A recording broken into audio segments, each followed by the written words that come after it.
மருத்துவ சீட்டுகளை லட்சங்களில் விற்பதற்காக நீட் தேர்வு வேண்டாம் என திமுகவினர் நாடகம் போடுவதாக தமிழக பாஜக தலைவர் அண்ணாமலை குற்றம் சாட்டியுள்ளார்.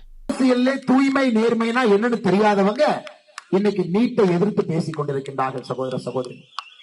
அதனால நான் அவங்கள்ட்ட சேலஞ்சே பண்றேன்.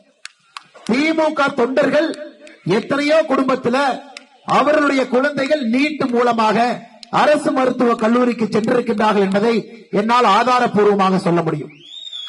சரி, நீட் வேண்டானா திமுக நடத்தக்கூடிய தனியார் மருத்துவக் கல்லூரிக்கு திமுகவுடைய தொண்டர்கள் குழந்தைகளுக்கு இலவசமா மருத்துவ சீட்டு கொடுப்பேன்னு சொல்லுங்க. நானும் நீட் வேண்டாம் உங்களோட சேர். ஜெகத் ரட்சகன் நடத்தக்கூடிய மருத்துவக் கல்லூரி, திமுக நடத்தக்கூடிய தனியார் மருத்துவக் கல்லூரி, நீட் வேண்டாம் வேண்டாம் என்று பஞ்சப்பாட்டு பாடக்கூடிய முதலமைச்சர் மு.க. ஸ்டாலின் அவர்கள் 2 முறை திருவண்ணாமலைக்கு வந்து அண்ணன் ஏவாவேல் அவர்களுடைய தனியார் மருத்துவக் கல்லூரியுடைய வளாகத்தை 2 முறை கடந்த 2 ஆண்டுகளிலே திறந்து வைத்திருக்கின்றார். இவர் இதுதான் நீட்டை ஒழிக்கிற லட்சணம் ஐயா.